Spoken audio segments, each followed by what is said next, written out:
Today's episode, we are this side of Entebbe Katabi at Canine Keno, Uganda.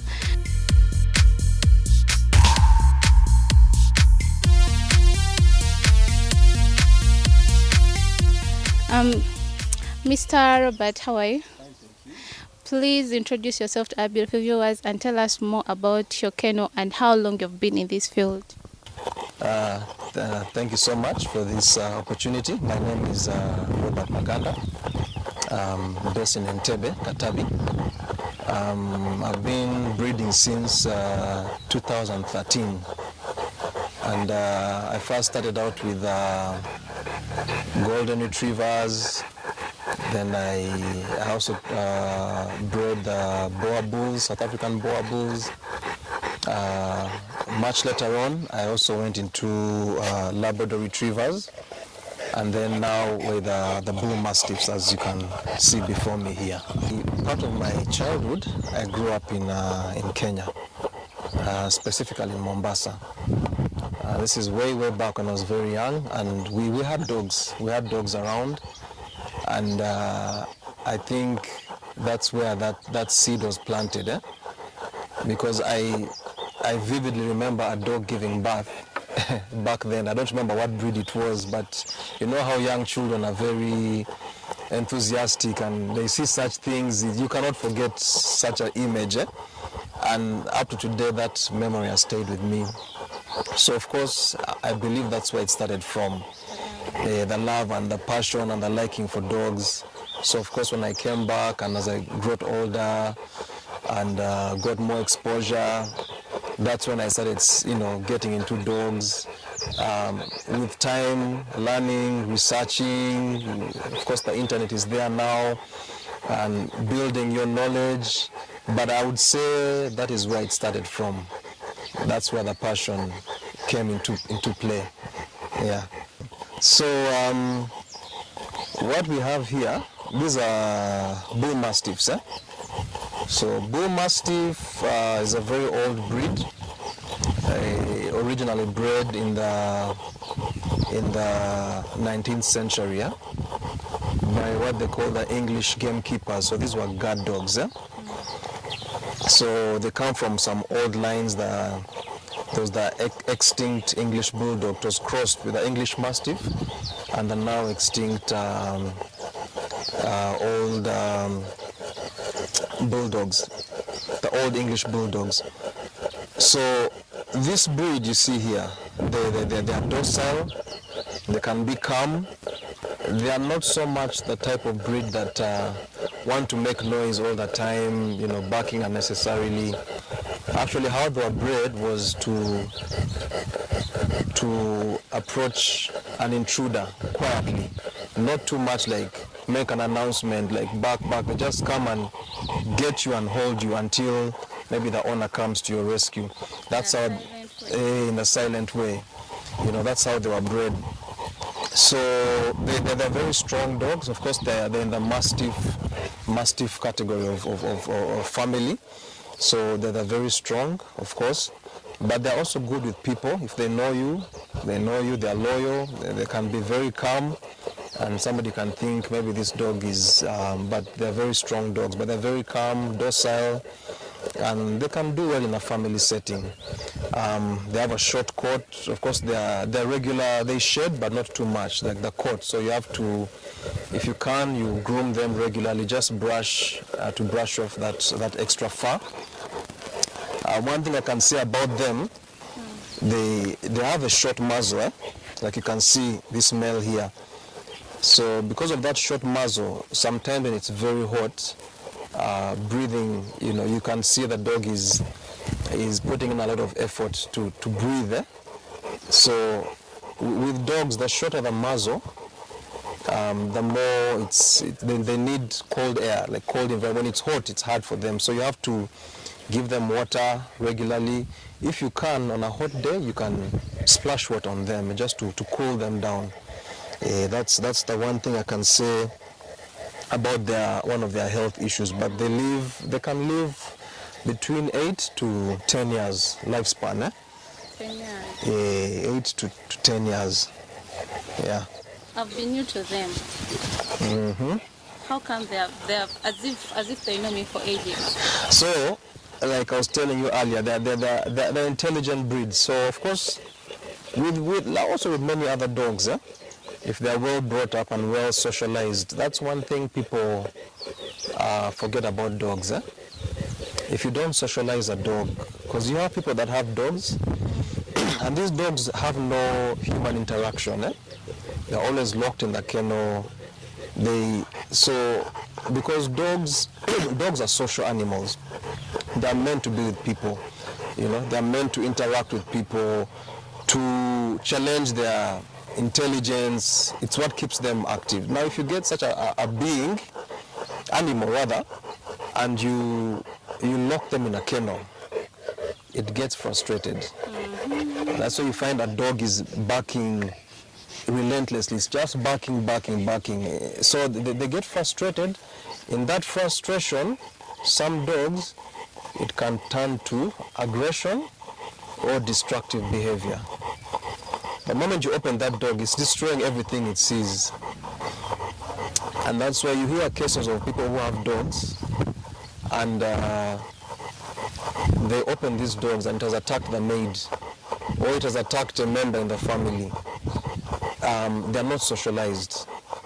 Or you find certain dogs, only one person in that house can give them food. If that person is not there, woe betide that household, something bad will happen. So you need to socialize them. So like these dogs, they're socialized.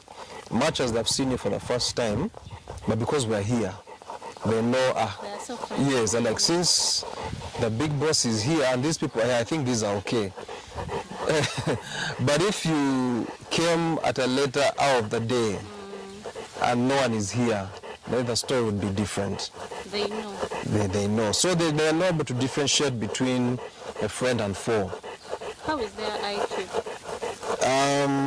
Well, Bullmastiffs are stubborn.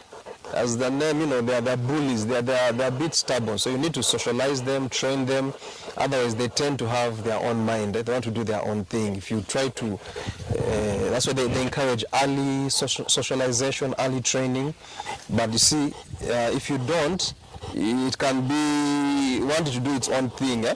So you see a dog as big as this. If a dog as big as this is not under control, that can be bad. But generally, they are docile. This is a female, right? Yes, it's a female Bullmastiff. So how did you start breeding this cutie? So this is a Bullmastiff. It's about 3 years old. Her name is Song. Yes, Song. So Song, we are yet to breed her. We are waiting for her, and then we're going to breed her. But she's about 3 years old. She had some litters before in the past. Yeah, and they're all looking lovely, looking just like her with that what you call a crushed face, a crushed muzzle. So we're waiting to breed her again. Originally, she was an import from Russia. So though she is not registered here with any club, but personally I'm a member of the East African Kennel Club. I've been a member for some years, and the golden retriever that I have is registered with the East African Kennel Club with a certificate. So the certificate, you get a registration certificate, but you also get a pedigree certificate. So a pedigree certificate will list up to 5 generations of the, if I may call it, family tree of that dog. So this is Princess. She's a golden retriever breed. She's about 3 years old. She's registered with the East African Kennel Club, and she has a very high ball drive, as you can see. She likes to play with the ball. So if you look at the history of the retriever breed, even the name tells you they retrieve So that's how they were bred, by these people that used to play. There's a game of shooting birds in Europe. They shoot the birds, and then they wanted a breed that can go and get this bird where it has fallen and bring it to the owner without crushing it. So they have that soft cushion in the mouth. So that's how they were bred. Yeah, so she's actually, we're expecting puppies from her early this next month. Next month she should be having a litter. So those who might be interested, they can also get in touch.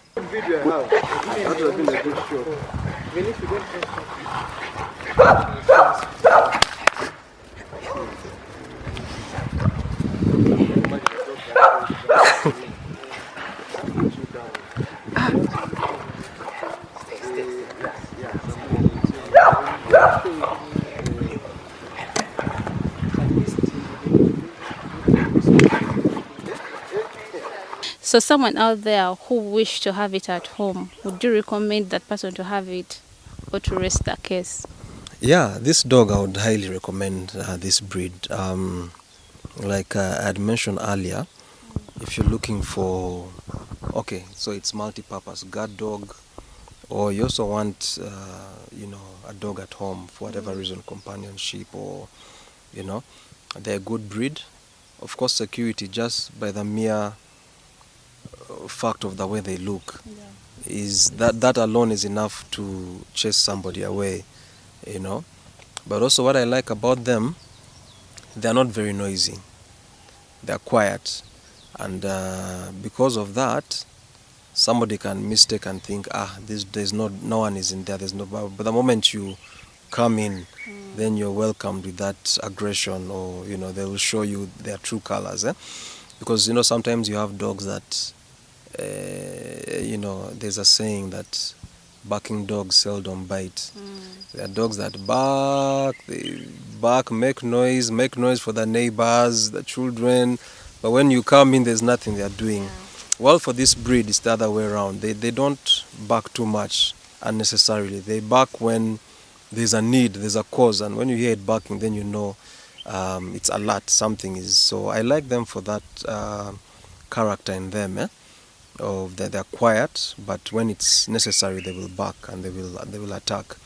So as you can see, we are here. You've met them for the first time. It's not showing aggression towards you or anything, but just because I'm here. But had it been that I'm not here, or there are cases where you have dogs too unruly, you can't keep it calm like this, has to jump, and so I would recommend it to somebody. So there are many other breeds. Why did you choose this breed? Well, for me, I've always loved the Mastiff look.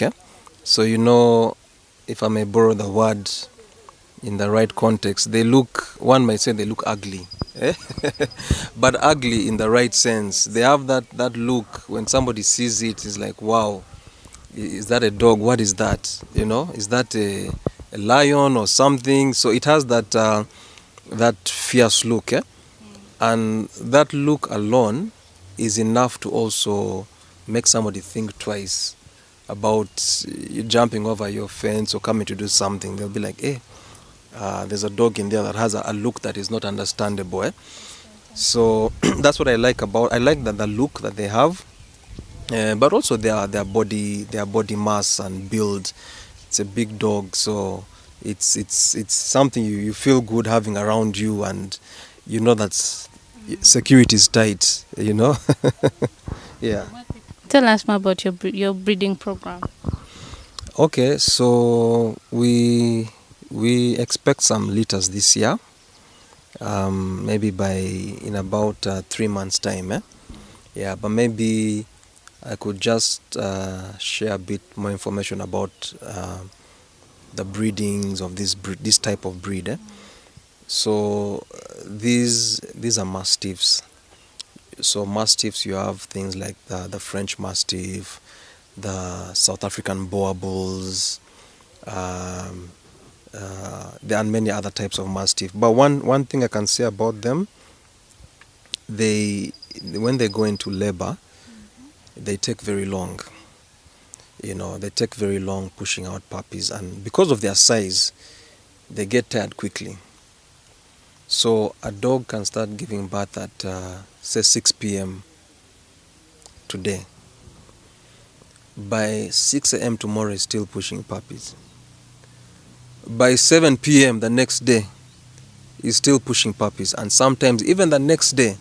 So because of that, you find it gets tired pushing. Because they push, 2 puppies come out, it relaxes, sits. But meanwhile, the puppies are ready to come out.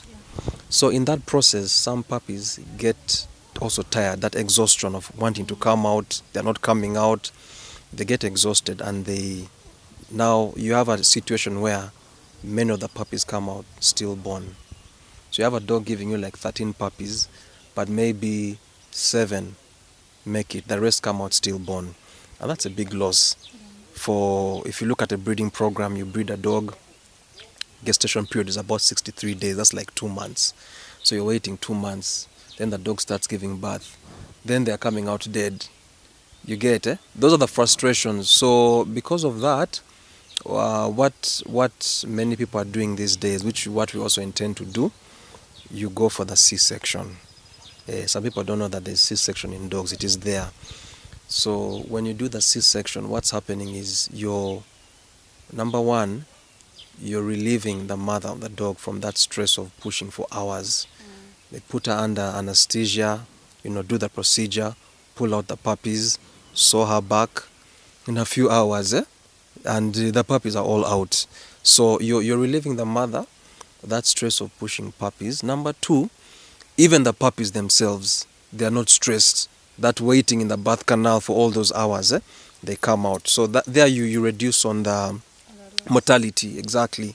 So that's maybe another unique thing about this kind of breeds, because I've seen this behavior also in South African Boer bulls. It's also very common, which you don't hear much of that in breeds like German Shepherds, Golden Retrievers, those other small breeds, not common. So but this Mastiff,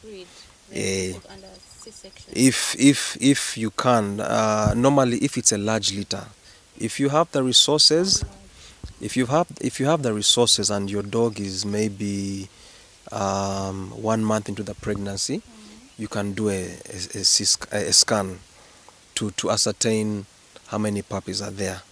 Because like I told you, this one, the last litter she had, there were 13 puppies. But out of 13, only 7 made it. Yeah, so that tells you, if you see they are above 8 or 7 and above, you take the necessary precautions. Yeah. It's really a challenge. Yeah, it's very painful, and you've been waiting. And okay, yes, there's the money aspect, but sometimes not also about the money. Definitely, you've put in money, you've put in emotion, you've put in time. Of course, you want a reward for what you've yes. But now, if you start getting puppies, it's a bit yeah. But that is part of the breeding. Those are things that happen in every kennel. Well, the challenges are very many, but what I can say. Of course, knowledge sharing is very important, because you could avoid a pitfall by knowing an experience of another person. They tell you know what, this happened to me, this is how I handled it. But many people, of course, don't want to disclose, for many reasons, various reasons. So there's that whole knowledge sharing. And then, of course, people also have the misconception that I don't know how to put it, but they tell you it's all about the money. Truth be told, you put in money. You put in. I want to think you even put in more than what you get. If somebody is to be honest, because you tell me that the cost of feeding these dogs, for instance, if you have 1, 2, 3 dogs, maybe it's manageable to some degree. But somebody is having 10 plus dogs, and then the puppies come in, you're talking about vet bills, vaccination. Before even going into vaccination, just the cost of the budget for feeding. So because of that, people cut a lot of corners. You find the dogs are squashed in small kennels. The dogs are not socialized because to them it's all about maximizing on profits. So you'll have as many dogs as possible, breed them as many times as possible, but it's not giving the dogs the care they deserve. Maybe they're eating once a day. The food they're eating, they're only locked up. But anyway, those are some of the issues there. But what I can say, you have to be patient. And for somebody getting into it because of the money mentality, like it's a get rich quick kind of thing, they are very mistaken. Yes, you will make the money, but be ready also to bear the losses. Be ready to have times when nothing is coming in, and so what will prove is your love for the breed or the dogs. Is it just money? If it's money that is driving you, you will get frustrated very quickly. But if you love what you do, you love the passion, even when the money doesn't come, there is hope. You will hold on. You always say, there's always another opportunity coming for this to work out, So you can't get into it with that, like many things in life anyway, So of course, cost of feeding, for instance, a kilo. So we do chicken heads. Sometimes we buy these other commercial dog foods, which are also not very cheap. So it all depends on what quality of food you want to give your dogs. If you want to give them, fairly good, you'll have to spend more. I mean, a kilo of chicken head is like, it fluctuates from 3,000, sometimes a kilo, sometimes to 2,500, 1,800. So feeding costs. What about diet when it comes to dogs? Yeah, so of course you alternate. So we do chicken heads, sometimes we do mince meat. Occasionally we introduce the other commercial dog brands which have more nutrients, like a balanced diet.